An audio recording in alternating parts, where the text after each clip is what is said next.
A very warm good morning, student. So today we are going to start new story in our moral value book, which is chapter number 10, and the name of the story is An Honest Boy Rajan, which is on page number 49. So student, हमारी जो story का name है that is An Honest Boy Rajan. Honest मतलब ईमानदार. ये एक ईमानदार लड़के की कहानी है जिसका नाम क्या है, राजन. नाउ लेट अस सी कि उसने ऐसी क्या ईमानदारी दिखाई जिसकी वजह से इस स्टोरी का नेम एन ऑनेस्ट बॉय है. So Rajan was on his way to home by metro. Rajan जो था वो मेट्रो के द्वारा अपने घर जा रहा था. He was lucky to get a seat. और वो बड़ा ही लकी था क्योंकि मेट्रो में उसे सीट मिल गई थी बैठने के लिए. He spotted a purse on his seat. और जब वो सीट पे आके बैठा ना तो वहाँ पर क्या था, एक पर्स पड़ा हुआ था. It belong to Mister Joy Malhotra. और जब उसने पर्स को ओपन करके देखा तो उसमें एक आइडेंटिटी कार्ड था जिसमें नाम लिखा हुआ था mister Joy Malhotra. He put the purse inside his bag. अब उसको क्योंकि पर्स मिला था तो उसने क्या किया, उसको अपने बैग में डाल लिया. He found in the purse 5,000 rupees and an ATM card and some visiting cards of Mister Joy Malhotra. और वो जो उसे पर्स मिला था ना उसके अंदर, क्योंकि वो एक जेंट्स पर्स था, उसके अंदर 5,000 रुपीज़ थे यानी 5,000 रुपये थे. साथ ही साथ एक ATM कार्ड भी था और विजिटिंग कार्ड्स भी थे कुछ जो कि मिस्टर जॉय मल्होत्रा के थे. You should return it to the person who has lost it. He will be very upset. अब उसे पर्स मिला तो वो खुश तो बड़ा था. ऑब्वियसली चीज़ है, जब आपको कोई ऐसी अनएक्सपेक्टेड सी चीज़ मिल जाए या अगर जब भी पैसे मिल जाते हैं तो हर कोई खुश हो जाता है. हालांकि वो मनी उसको बिलोंग नहीं करती थी, मतलब वो पैसे उसके नहीं थे, बट वो बड़ा ही हैप्पी था. बट उसकी जो इनर वॉइस थी ना, उधर से क्या लग रहा था उसे कि नहीं, मुझे ये जो पर्स है ना ये उस इंसान को रिटर्न कर देना चाहिए जिसका ये है. किसका था ये पर्स? जॉय मल्होत्रा का. ही will be very upset and will be looking for it. वो ज़रूर अपना पर्स इधर उधर ढूंढ रहा होगा और वो कितना अपसेट होगा अपने पर्स खो जाने के बाद. Said the voice inside his head. ये सब उसके अंदर की आवाज़ उसको कह रही थी. So for a long time Rajan was desperate to own a good cycle. लेकिन फिर राजन सोचने लगा कि वो काफ़ी टाइम से डेस्परेट मतलब बेकरार था अपनी एक नई और अच्छी साइकिल लेने के लिए. अब उसके माइंड में ये ख्याल भी आया, अरे मुझे पैसे तो मिल ही गए हैं, क्यों ना इन पैसों से मैं वो साइकिल ले लूँ. He could easily by one with this amount. और वो अमाउंट था भी इतना ज़्यादा कि वो उससे आराम से अपने लिए एक साइकिल ले सकता था. So he ignore the voice in his head. तो अब ये सोच के ना उसके मन में पहले थोड़ी देर के लिए लालच आया, क्यों ना इन पैसों से मैं साइकिल ले लूँ. और उसने जो वो रिटर्न करने के बारे में सोच रहा था उस पर्स को, वो आइडिया डिस्कार्ड कर दिया. और फाइनली वो जब स्कूल पहुँच गया तो स्कूल में what ever he was not looking at his books और whenever he was not looking at his books or listening to his teacher, the voice would speak to him. तो जब भी वो टीचर की बातें ध्यान से नहीं सुन रहा था, पढ़ाई में उसका ध्यान नहीं लग रहा था, क्योंकि उसकी इनर वॉइस बार बार उसको कह रही थी कि नहीं राजन, ये पर्स तुम्हारा नहीं है, इसके अंदर जो पैसे हैं वो भी तुम्हारे नहीं हैं, ये पर्स जिसका भी है तुम्हें उसे रिटर्न कर देना चाहिए, क्योंकि वो इंसान इसको ढूंढ रहा होगा और काफ़ी परेशान भी होगा. और उसमें उसके विजिटिंग कार्ड्स और ATM कार्ड भी था जो उसके लिए बहुत ज़रूरी था. So Rajan close his heart to the voice. He did not want to hear the voice. लेकिन राजन के मन में ना थोड़ी देर के लिए जो लालच आया था ना, तो वो सोच रहा था कोई बात नहीं, पैसे मुझे मिले हैं ना तो इसका यूज़ भी मैं ही करूँगा और मैं इससे अपने लिए बाईसाइकिल खरीदूँगा. And he made plans to buy a bicycle. और वो अपने दिमाग में प्लान बनाने लगा कि हाँ मैं ऐसे ऐसे इन पैसों से बाईसाइकिल खरीदने वाला हूँ.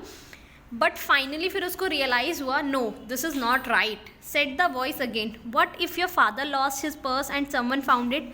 फिर वो सोचता है, सोचो, उसकी ये सब जो है ना वो अपने आप ही अपने माइंड से सोच रहा था कि सोचो अगर तुम्हारे फादर का पर्स खो जाए और वो ऐसे ही किसी और को मिले तो क्या तुम नहीं चाहोगे कि जिसको भी वो पर्स मिला है वो आकर तुम्हें रिटर्न करे. क्योंकि जब हमारी कोई चीज़ खो जाती है तो हम भी गॉड से प्रे करते हैं ना, प्लीज़ भगवान जी हमारी वो चीज़ हमें मिल जाए. और ख़ास करके जब वो पर्स या ऐसी कोई इंपॉर्टेंट डॉक्यूमेंट्स हो तब तो हम और ज़्यादा चिंता करते हैं उसके बारे में. तो ये सोच के राजन और ज़्यादा परेशान होता जा रहा था.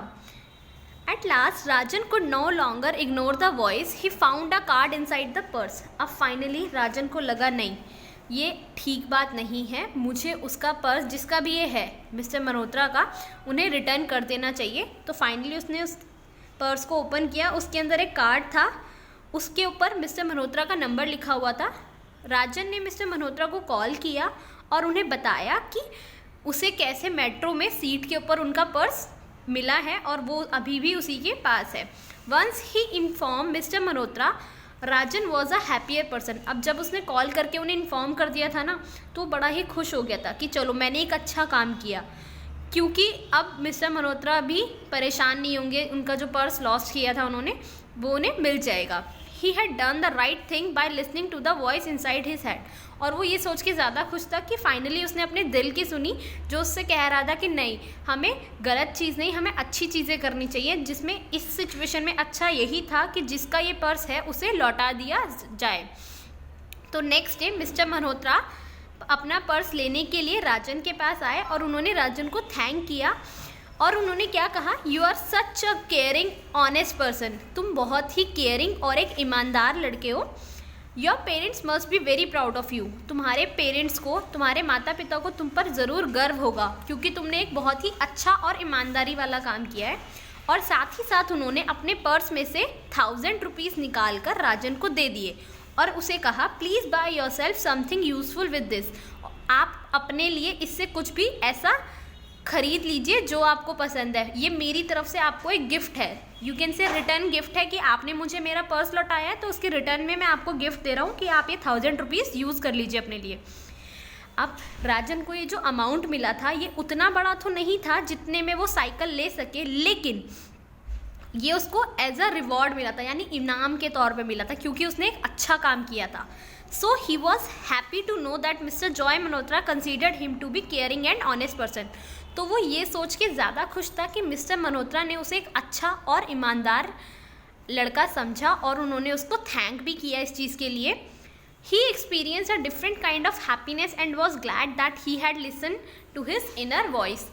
इस बार उसने बड़ा ही एक अच्छी तरह की खुशी महसूस की थी और वो बड़ा ही खुश था कि उसने अपनी इनर वॉइस सुनी, यानी उसके मन की जो आवाज़ आ रही थी ना कि नहीं, क्या गलत है और क्या सही है, ये जो उसने डिसीजन लिया और जो राइट चीज़ उसने की, इस चीज़ के लिए वो बड़ा ही ज़्यादा हैप्पी था और वो अपने आप को थैंक भी कर रहा था कि चलो फाइनली मैंने एक बहुत ज़्यादा अच्छा काम किया, क्योंकि ये अच्छा काम करने के बाद उसे अच्छा फील हो रहा था। सो स्टूडेंट, आपने देखा स्टोरी में पहले राजन के मन में भी लालच आया था, जब उसको वो अमाउंट मिला था उसने भी सोचा कि हाँ, इससे मैं अपने लिए कुछ खरीद सकता हूँ, तो क्यों ना मैं खरीद लूँ, क्योंकि जो चीज़ मुझे मिली है तो फाइनली अब तो वो मेरी हो गई। बट फिर उसने डिसाइड किया कि क्या चीज़ गलत है और क्या चीज़ सही है और फाइनली उसने वही राइट डिसीजन लिया। So you have to listen to your inner voice. आपको भी जब भी कोई ऐसी सिचुएशन आती है तो आपको हमेशा सही बात चुननी चाहिए, सही चीज़ करनी चाहिए और अपनी इनर वॉइस को, यानी आपकी जो अंतरात्मा है, उसको भी सुनना चाहिए, क्योंकि हमारी जो इनर वॉइस होती है ना, कई बार वो हमें सही गाइड करती है। तो बहुत ज़रूरी होता है अपने इनर वॉइस को सुनना and you have to listen to your conscience. So student, this is the story. Hope you understand it. For better understanding, read it again. Thank you, students.